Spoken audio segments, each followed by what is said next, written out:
Well, hello YouTube viewers and subscribers. This is Roscoe Truth in Your Face. Before I begin, I just want to make a big disclaimer about this video. This video is not a personal attack at any particular individual or YouTube channel.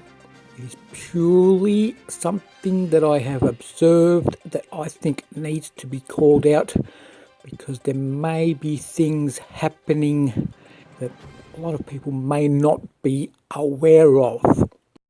Let's get on with the show. Flat Earth versus Globe Earth. There's 3 points to this video. Point number 1. I'm finding it very hard to comprehend why heliocentric believers attack flat earth believers, putting in so much time and effort, and it's not just a little, they are going crazy, just attacking.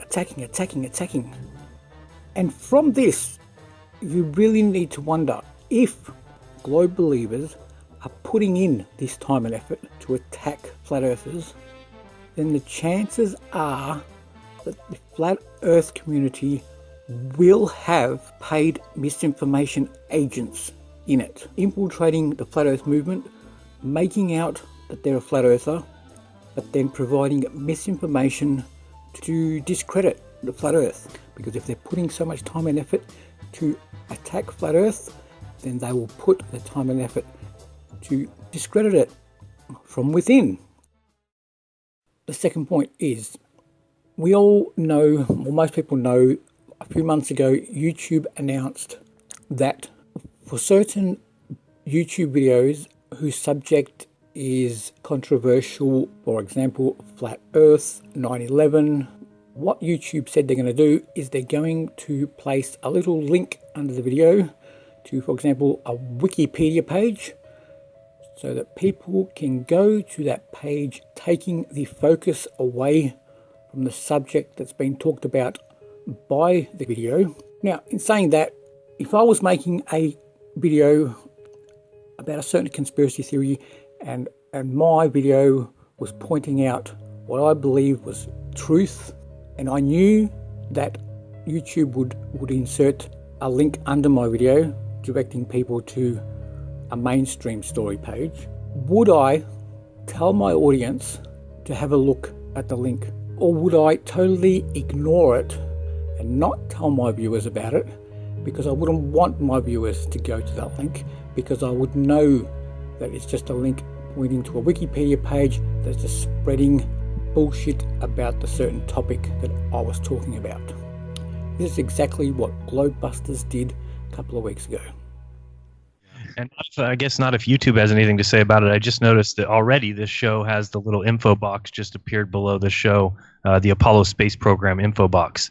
So for people who need to be told what is true and need to be told what is factual, they have the info box. You can click over and go to Wikipedia and learn all about the Apollo Space Program and the fact that we haven't been back in 50 years. So I think that's very interesting to start. I'm lucky because here in South America we don't have that promotions from the government. We don't approve that yet. You don't approve that message? No. To put a fine point on it, I don't see that. I wouldn't have known if you hadn't have said. So you can see what they're doing. Crow, you have to refresh. If you refresh the browser. I did. Mine just popped up.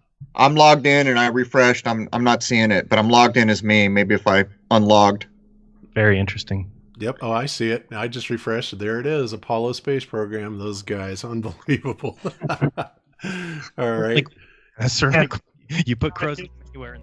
Again, I'm not saying that Globebusters is a misinformation channel. I'm just saying things like this is what should be making people aware of what could be going on. Which brings me to point number 3. Bob sees himself as a little bit of an authority on certain subjects.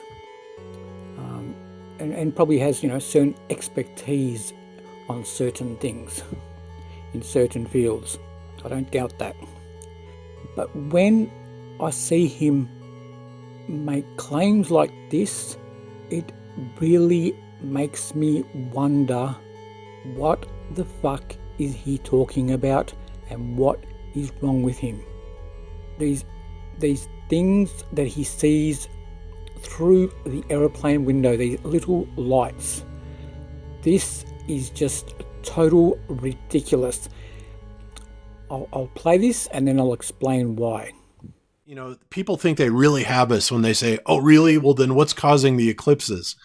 And of course, the answer to that, and I'm beginning to believe this more and more, the more I look into this, the more that in my opinion, and I'm not speaking for anybody else, but in my opinion, what is actually going on here is I'm tending to go with the ancient recount, the stories about Rahu and Ketu. What are they? Well, there's all kinds of different variations on what they're saying, but the reason I tend to believe that whatever they are actually real is because of pictures like this. And we've shown these on several other shows before. And these objects are not just random things. They're not, they're not little dots on the window of the plane. They're not, smudges or anything like that, like a lot of people will claim. And the reason I say that is because not only do we have like this particular view, but somebody on one of the shows, I should have probably pulled this one up, went forward several rows on the plane, took it from a different angle. And of course, these objects are still there, whatever they are. But, they kind of look like a little serpent. And of course, if the head is up here actually eclipsing the sun, then that would go right along with that story of Rahu is the serpent that swallows the sun, right? So here's the body of the serpent, which is separated from the head, and the head swallows the sun. That is the legend according to ancient lore about, what is causing this. Well, so we've got all these pictures of it, and this particular guy, and I got to get a shout out to this guy, FE Magic. He did a couple of videos on it, and he came up with a compilation of several different angles and several different shots of this, of course, and this is really good. You can see that. But let's go to this other one, and I think this one was really extraordinary. Here we have another view of it, and he's zoomed in, and so we really get a good shot of it here as soon as he brings this up just a little bit. But look at this object. What on earth is that? Okay. Is this the alleged Rahu or Ketu? You have to wonder, but that object is definitely there. It's been caught by many, many people. And so there they are, right? Now this is a slightly different orientation of how they're laid out. Before it was kind of more of like a serpent tail. But in this particular instance, we have these same objects. And by the way, I find it interesting, especially when you get, let's see if I can capture it. I mean, this kind of looks like a giant eyeball in the sky, doesn't it? I just thought that was kind of interesting, that they kind of look like that, kind of like these large eyeballs in the sky. So I'm going to go, in my opinion, I'm going to say that I think that whatever these objects are, dark bodies, whatever, maybe these are the same thing that Crow and Chris maybe photographed or something like that. We can clearly see that he's talking about these dots, lights, reflections. Like, I don't know what they are. Okay, I'm not going to say I know what they are, but I do know that they are not what he's saying. There's only really a few seconds of that clip which anyone would see and think, Bob, you are a fucking idiot.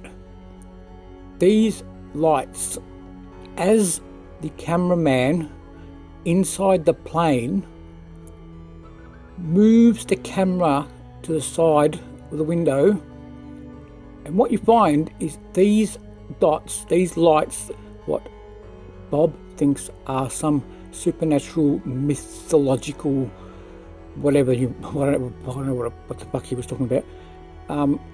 They move with the movement of the camera on the window, which could be 2 window frames, it could be window panes, it could be 3 window panes on an aeroplane. If they were lights that were coming down from the moon and the camera moved an inch or two, those lights would remain almost where they are. They wouldn't overlap each other and merge into the moon because they are some sort of lens reflection, Bob. You know, it's not a claim that Globebusters or Bob is a misinformation agent, but seriously, when you say shit like this, people need to bring it up and call it out and make people aware of what's being said. Because just what if? Yeah? What if? What if in a show or two similar things happen? What if similar things keep happening? What if a pattern emerges? Then we can call it out for sure. But at the moment, things like this people just need to be made aware, so that if patterns start to occur, then. But that's it for today. Thank you for watching. Cheerio. Adios. Konnichiwa. Konnichiwa. I just made that one up.